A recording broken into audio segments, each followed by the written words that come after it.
ብዙ ትሬደሮች ትሬዲንግን ጀምረው ቶሎ የሚያቆሙት ለምንድን ነው? ትሬዲንግን እንዲያቆሙት የሚያደርጋቸው ምንድን ነው? የሚያደርጋቸው ነገር ምንድን ነው? በሁለተኛው ነው በጣም ዋናው ብዙ ትሬደሮች የሚነግሩ ሚስጥር ደግሞ በትሬዲንግ ውስጥ ትልቁ ሁሉም ሰው ካላደረገው ግን ፕሮፊቴብል ይሆናል ብዬ የማላስበው ነገር ቢግን እንደ ኢንድማይንድ ይፈጥራል እንጂ በቃ ጨርሳችሁ ጀምሩት። በትሬዲንግ ውስጥ ጨርሳችሁ ካልጀመሩ በትሬዲንግ ውስጥ ብቻ አይደለም፣ በቢዝነስ ውስጥ ሊሆን ይችላል፣ በትምህርት ውስጥ ሊሆን ይችላል።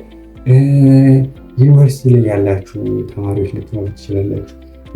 ፕሪፓራቶሪ ብቻ በተለያየ ዘርፍ ውስጥ ሊሆን ይችላል። ያን የምትፈልጉትን ነገር ጨርሳችሁ እስካልጀመራችሁ ድረስ መሬት ላይ የሚጠብ የሚል ምንም ነገር የለም ማለት ነው። አንዳንድ ትሬደሮችን ሰምታችሁ ሊሆን ይችላል። ይሄ የኔ ድሪም ካር ነው፣ ይሄ የኔ ድሪም ሃውስ ነው፣ ብቻ የሆነ የሚሉት ነገር አለ። ያ ማለት ምንድን ነው? አእምሯቸውን ጨርሶ እንዲጀምር ትሬን እያደረጉት ነው። አይኒድ ዛት ያንን ነገር ፈልገዋለሁ። ያንን ነገር እነሱ ምንድን ነው እያደረጉ ያለ? ቪዥዋላይዝ እያደረጉ አእምሯቸውን ትሬን እያደረጉት ነው። ሰብኮንሽስ ማይንዳቸው በደንብ ነገሩን ሪያላይዝ አድርጎ በስሜት ከተቀበለ በኋላ ያ ነገር አለመሆን በፍጹም አይችልም። ዩኒቨርሲቲ ላይ እኔ በደንብ ያየሁት ስለማይንድ ሴት ስለማይንድ ፕሮግራሚንግ ስማር ነበር። በዛን ወቅት የሚነግራቸው ነገር ምንድነው? ዩኒቨርሲቲ ውስጥ እያለን ምንድነው የሚያደርገው? የሆነ ኮርሶች ይጀምራሉ። ወይም ሴሚስተር በሚጀምርበት ጊዜ ያን ሴሚስተር አይኒድ ያን ሴሚስተር ፎርም ማምጣት አለብኝ ብዬ ካሰብኩኝ እያንዳንዱ ሰብጀክቶች ኤ ኦር ኤ ፕለስ አመጣ ቪዥዋል እያደረኩ ነው የምታየው።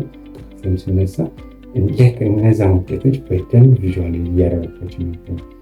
ከዛም በኋላ ግን ነገሩን በደንብ አንደርስታንድ ሳደርገውና አእምሮ ላይ የጨርሼ መጀመር ሲጀምር የጨርሼ ነገሩን በደንብ ለአእምሮ ትክክል መንገድ ሲጀምር የኔ ስራ ትንሽዬ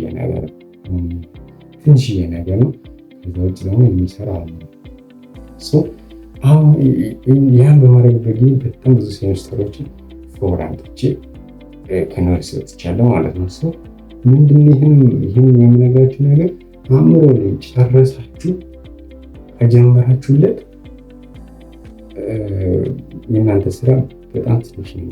ነገር ግን እናንተ ጀምራችሁ ለመጨረስ የምትጨረጭሩ ከሆነ ያን ያክል ፍሬው ላታዩ ትችላላችሁ። ቶሎ ከነገሩ ልትወጡ ትችላላችሁ። ያለቀ ምስል አእምሯችሁ ልትፈጥሩለት ይገባል። ያለቀ ነገር ይህ ነገር ትሬዲንግ ውስጥ ሲተካላችሁ ምን ልትሆኑ እንደሚችል ያንን ኢሜጅ ይፈጥሩና ያንን ኢሜጅ ለአእምሯችሁ በደንብ ፕሮግራም ሰብኮንሽስ ማይንዳችንን በደንብ ፕሮግራም አድርገን ነገሮችን ጨርሰው እንዲጀምር ካደረግነው በትሬዲንግ ውስጥ ውጤታማ የምንሆንበት ምንም ነገር የለም ማለት። ስትተኙ ላይክ ቲክቶክ ስክሮል እያደረጋችሁ ምናምን ሳይሆን ውስጥ ተሳክቶላችሁ ላይክ እንደምታዩቸው ሰዎች ቱር እያደረጋችሁ የምትፈልጉት ቦታ ላይ ቁጭ ብላችሁ ትሬድ እያደረጋችሁ ያንን ነገር ቪዥዋላይዝ ማድረግና መተኛ። በዛ ነው አእምሯችን በተደጋጋሚ ያንን ነገር ስሜት እየነገርነው እያስተማርነው ስንመጣ አእምሯችን ያንን ነገር እንደ ትዕዛዝ ይቀበለውና ያንን ነገር የማድረግ ግዴታ ብሎ ስለሚያስብ በየትም ብርቶ ነገሩን ማሳካቱ አይቀርም ማለት ነው። ይህ ምንድነው? የተፈጥሮ ህግ ነው።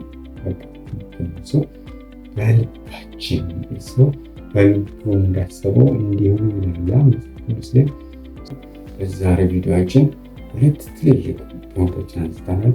የጀመረው በትሬኒንግ ስትገቡ አንሪያሊስቲክ ኤክስፔክቴሽን አያስፈልግም። በቃ ቶሎ ቡም የሚል ፕሮፊት መጠበቅ የለባችሁም።